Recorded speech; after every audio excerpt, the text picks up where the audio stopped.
The night I was rushed into emergency surgery, hooked up to monitors with doctors shouting around me, I made one desperate phone call. "Mom, Dad, please, I need you to take the twins. Just for tonight." There was a pause. Then my mother's voice, sharp as glass.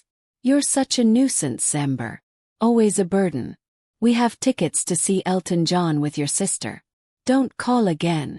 And she hung up. Lying there in a sterile hospital bed, pain burning through my body, I stared at the ceiling and realized my parents valued a concert more than their daughter's life, or their grandchildren's safety. So I called a nanny instead. 2 weeks later, after I cut off all financial support and ties to my family, there was a knock at my door. And who I saw standing there made my blood run cold. The fluorescent lights above me blurred as tears welled in my eyes. Machines beeped steadily, doctors and nurses moved fast around me, but all I could hear was my mother's voice echoing in my head. "You're such a nuisance, Ember. Always a burden." I pressed the phone tighter against my ear, desperate. "Mom, please. It's an emergency. I'm being prepped for surgery. I can't leave the twins alone. Just stay with them tonight." Her answer was cold, almost rehearsed. "We have tickets to see Elton John with your sister. We're not missing that. Find someone else." Then the line went dead. I stared at the ceiling tiles as the nurse adjusted my four. I wanted to scream, to tear the oxygen mask off my face, to run home to my babies. But I couldn't. My body was failing, and the only people I thought I could trust had just abandoned me. It wasn't just the pain of the surgery that made my chest ache. It was the weight of every sacrifice I had made for them. For years I had been their safety net. When Dad's business went under, I paid their mortgage. When Mom's car broke down, I wrote the check. When my sister couldn't cover her tuition, I pulled from my savings. And not once did I complain. Not once did I call them a burden. I told myself that's what family was for. That loyalty and love were the foundation we stood on. But that night, as I lay strapped to machines, I realized the foundation had always been one-sided. With trembling hands, I dialed the number of the only nanny service I could find online. The receptionist answered, and through tears I explained my situation. Within an hour, a stranger was at my apartment watching my twins, something my parents couldn't be bothered to do. When I woke after surgery, the nurse told me the twins were safe. Relief washed over me, but it was tangled with grief. Because I knew then, my parents hadn't just failed me in a moment of need. They had revealed what they truly thought of me. Nuisance. Burden. 2 weeks later I cut the cord. I stopped paying their bills. I closed the accounts I had opened in their names. I blocked their numbers after sending one final message. "Don't contact me again. I'm done." For the first time in my life, I felt both free and terrified. Free because I was no longer chained to people who only saw me as a wallet. Terrified because I had no idea what came next. And just when I started to breathe again, rebuilding a routine with my twins, I heard it. A knock at the door. I froze, heart pounding. The twins were playing in the living room. I wiped my hands on a dish towel, walked to the door and opened it. And when I saw who was standing there, my breath caught in my throat. I pulled the door open slowly, my palms damp with sweat. And there they were. My parents standing side by side, with my sister lingering just behind them. My mom's face was tight, her lipstick smeared like she'd been biting her lips. My dad shifted nervously from foot to foot, eyes darting around the hallway as if expecting an audience. And my sister, perfect as ever, crossed her arms, her expression twisted with irritation rather than remorse. For a moment none of us spoke. The twins' laughter floated in from the living room, and my mom's eyes flicked past me, softening just slightly. Then she said in the same clipped tone as always, "We need to talk." I wanted to slam the door right then. To tell them they lost the right to talk when they chose Elton John over their daughter's life. But something in their body language stopped me. They weren't here out of love. They weren't here to apologize. They were here because they wanted something. So I stepped aside, letting them in, but I didn't move far enough for it to feel like an invitation. My dad cleared his throat as he sat down on the couch. Ember, we made a mistake. A terrible mistake. My sister scoffed. It was one night. You're making this bigger than it is. Rage boiled in my chest. One night. I was on an operating table. Leah could have died. And Mom and Dad told me I was a nuisance. My mom's chin trembled, but her voice was firm. We regret how we spoke. We do. But Ember, you have to understand, we already had plans. We thought you were exaggerating. I laughed, sharp and bitter. Exaggerating? About emergency surgery. The twins peeked around the corner, curious. I waved them back to their playroom, not wanting them to see the ugliness unfolding. That's when Dad leaned forward, his eyes narrowing. Ember, we heard you cut the financial support. Is that true? There it was. The truth behind the knock. Not love. Not guilt. Not even shame. Money. They weren't here because they cared about me. They were here because they suddenly realized they couldn't live without the checks I had been writing all these years. My hands clenched into fists. Yes, it's true. I'm done being your ATM. Leah rolled her eyes. God, Ember, you're so dramatic. You know they depend on you. You know we depend on you. Why would you just cut everyone off like that? My laugh was cold. Why? Because when I was fighting for my life, none of you cared if the twins were safe. You cared more about a concert ticket than your own blood. The room went silent. That's when I noticed something strange. A folded piece of paper poking out of Leah's purse. My eyes caught the heading in bold letters before she tucked it back inside. Final notice. My heart thudded. Bills. They weren't just here for money, they were drowning. Is that what this is really about? I asked quietly. You're broke. You need me to bail you out again. My parents exchanged a glance, one of those silent conversations they thought no one noticed. My mom finally spoke, her voice breaking just enough to sound rehearsed. We've had some financial setbacks. The mortgage, the car payments. It's been difficult. I felt my chest tighten. All those years of helping them, and still they had managed to dig themselves into another hole. And now, after abandoning me when I needed them most, they had the nerve to show up at my door, asking for more. For a moment I almost gave in. The old Ember, the one who bent over backwards to keep everyone afloat, stirred inside me. But then I remembered the sting of that phone call, the nurse adjusting my four while my parents laughed their way to a concert. I shook my head slowly. No, not this time. Leah threw her hands up. Unbelievable. After everything we've done for you. I cut her off, my voice sharp. Everything you've done for me. Name one thing. One sacrifice. One time you showed up when I needed you. She opened her mouth, but no words came out. My parents looked down at their hands, silent. I stood tall, my voice calm but firm. You made your choice that night. And now I'm making mine. Leave. My mom's eyes brimmed with tears. My dad's jaw clenched. Leah muttered something under her breath about me being selfish. But they stood. They shuffled to the door. And as I closed it behind them, my body trembled. Not from fear but from power. For the first time, I wasn't the desperate daughter begging for love. I was a mother protecting her children. After I closed the door, I leaned against it, my chest heaving. My hands trembled, but not from weakness. This was something else. A surge of clarity. For once, I hadn't caved. I hadn't reached for my wallet. I had told them no. But even as I walked back to check on the twins, I couldn't shake the image of that paper sticking out of Leah's purse. Final notice. Something inside me whispered. This isn't over. That night, when the twins were asleep, I opened my laptop. I searched public records, credit databases, anything I could access with the breadcrumbs I had.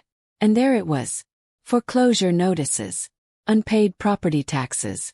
A repossession order for my parents' second car. And my sister. She wasn't just struggling, she was drowning. Maxed out credit cards, student loan defaults, and even a lawsuit from a landlord for unpaid rent. The pieces fell into place with sickening clarity. They hadn't come to see me out of guilt. They hadn't come to apologize. They came because their financial lifeline, me, had been cut off. And worse, they had hidden it from me while taking my money for years. Every emergency I'd covered, Mom's car, Dad's mortgage, Leah's tuition, hadn't been one-time crises. It had been part of a pattern of draining me dry. The next morning I got my confirmation. A letter slid under my door, scrawled in my mother's handwriting. Ember, we need $20,000 immediately. You know we wouldn't ask if it weren't life or death. Don't punish us for one mistake. Think of your family. My hands shook as I read it. Life or death. Those words mocked me. Where were they when it was life or death for me? When I lay in a hospital bed, terrified for my children, begging them to be there. And now they had the audacity to frame me as the cruel one. I almost tore the letter up right then. But something stopped me. A nanny friend, the one who had cared for my twins that night, had told me once, keep every receipt, every message. One day you might need proof. So I slid the letter into a folder, alongside copies of their past emergencies. Because this wasn't just about saying no. This was about finally exposing the truth. That afternoon, Leah showed up at my apartment unannounced. She looked worse than I'd ever seen her. Makeup smeared, hair tangled, dark circles under her eyes. You don't get it, she hissed as soon as I cracked the door. We're desperate. If you don't help us, we could lose everything. I held the door steady. Then maybe you should have thought of that before leaving me to die on an operating table. Her eyes narrowed. You're really going to do this? After everything we've done for you? I almost laughed. What exactly have you done for me, Leah? Name one thing. She opened her mouth, but nothing came out. Instead, she reached into her bag and pulled out a document. A loan application. My name was typed neatly at the top. My signature forged at the bottom. Cold rushed through me. You, I whispered, my voice breaking. You tried to take out a loan in my name. Leah didn't flinch. We knew you'd say no. We had no choice. I stared at her, my heart pounding, rage and grief colliding in my chest. You always have a choice, I said through gritted teeth. And you chose to betray me. Again. I shut the door in her face before I could break. My hands shook as I locked it, sliding down to the floor, gasping for breath. My own sister. My parents. Forging my name. Using me as a bank. I had thought their betrayal ended the night they left me alone in the hospital. But now I knew the truth. That night had only been the beginning. Relief and strength. Ember regains control. Consults a lawyer, strengthens her boundaries, and finds small victories as her family begins to unravel without her support. After Leah stormed off, leaving that forged loan document behind, I sat on the floor with my twins asleep in the next room. My body trembled, but my mind was clear. Enough was enough. For years I had been the safety net. Fixer. The one who bailed everyone out while they called me a nuisance behind my back. But forging my name. That wasn't just betrayal. It was fraud. And this time I wasn't going to let it slide. The next morning I called a lawyer. My hands shook as I explained everything. The forged document, the years of financial emergencies, the emotional manipulation. The lawyer listened quietly, then said words that made my chest unclench for the first time in weeks. Ember, you're not powerless. If they've forged your name, that's a crime. And if they've depended on your financial support all this time, cutting ties now is your legal right. We can protect you and your children. I hung up with tears stinging my eyes. Protect me. Protect my children. Words I hadn't realized I needed to hear until they were said out loud. That night, I spoke to the nanny who had saved me the night of my surgery. Her name was Clara, and she had become more than just hired help. She was a friend. I knew they didn't deserve you, Clara said, shaking her head as I told her everything.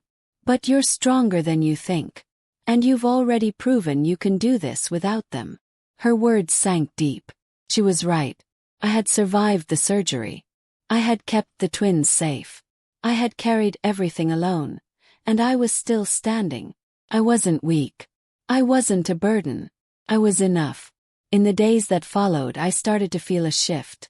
I changed the locks on my apartment. I blocked every number that tried to reach me. I closed joint accounts, rerouted savings into places they couldn't touch, and secured my credit to prevent any more forged signatures. Every step was a victory. Every signature on a document, every click of a button, felt like reclaiming a piece of myself. The twins noticed too. "Mommy's smiling more," my daughter whispered one night as I tucked her in. And I realized she was right. For the first time in years, I wasn't carrying the weight of 3 extra adults who drained me dry. I was just being a mother. My children's mother. Meanwhile, my parents and Leah were unraveling. Natalie, the same HR contact who had once warned me about Miranda in another story, had a cousin in banking, and word reached me quietly. My parents' house was on the brink of foreclosure. Leah's credit had collapsed. They had tried to apply for more loans, but with their history, doors were slamming shut everywhere. And with me no longer cushioning their falls, reality was hitting them hard. One afternoon I found another letter slid under my door. This one wasn't angry. It was desperate. "Ember, we're sorry. We made mistakes. Please, the twins need grandparents. Don't shut us out forever. We'll lose everything without your help." I read it twice, my chest tightening, not with guilt but with resolve. Because I finally understood. They weren't apologizing for abandoning me in the hospital. They weren't apologizing for calling me a burden. They were only sorry because the money was gone. That night, Clara sat across from me at the kitchen table as I read the letter aloud. She looked me dead in the eye. "Don't give in, Ember. They made their choice. You're making yours. And look around. You and those twins are doing just fine." I glanced toward the living room, where my kids were building towers out of blocks, laughing as they knocked them over. Their laughter filled the apartment like sunlight. And for the first time in a long time I believed her. We were doing just fine. But even as relief settled in, I knew it wasn't over. Because people like my parents and Leah didn't just give up. And sure enough, a week later another knock came. This one wasn't soft or hesitant. It was hard, demanding. When I opened the door, it wasn't my parents. It wasn't Leah. It was someone in a suit, holding a folder with my name on it.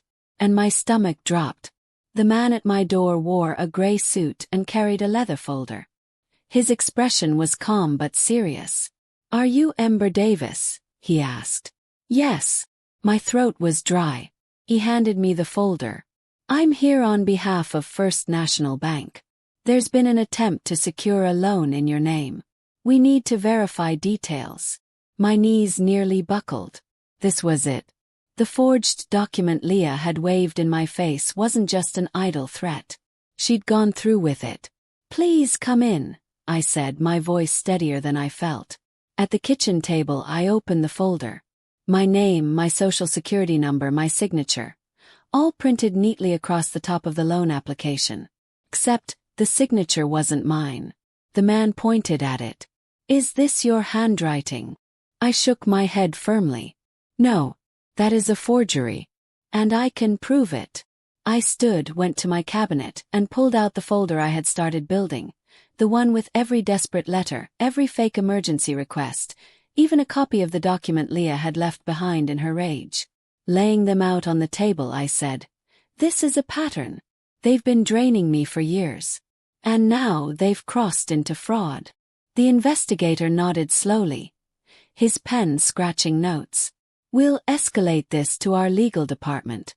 And if what you're saying is true, the police may need to get involved." For a moment I thought I would faint. My parents, my sister, facing police involvement. But then I remembered lying in that hospital bed, phone pressed to my ear, hearing my mother call me a burden. I remembered Leah's sneer when she justified abandoning me. I remembered every check I wrote, every sacrifice I made, every time I chose them over myself. And suddenly, the fear turned to something else. Relief. Because finally, they weren't just hurting me in the shadows. Finally, their actions were being dragged into the light. The following weeks blurred together with phone calls, meetings, and signed affidavits. My lawyer guided me through each step, her calm voice grounding me. "You're stronger than you think," she told me after one long session. "Most people in your position would crumble. But you're building boundaries. You're protecting your children. That's power." And she was right. Each time I put my signature on an affidavit, each time I told the truth about what they'd done, I felt lighter. The final blow came in the form of an official notice. Case opened. Fraudulent loan application. Leah Davis, primary suspect. I sat at my kitchen table, staring at the paper, my hands steady. There was, in black and white. The system had seen what I had endured. And it was no longer my burden alone. When my parents found out, the storm hit. My phone lit up with blocked numbers, emails pouring in with subject lines screaming, "How could you do this to your own family? We were desperate, don't you care? Blood is thicker than water, Ember." I deleted them all without reading further. Because blood may be thicker than water. But love, respect, trust, those were thicker than blood.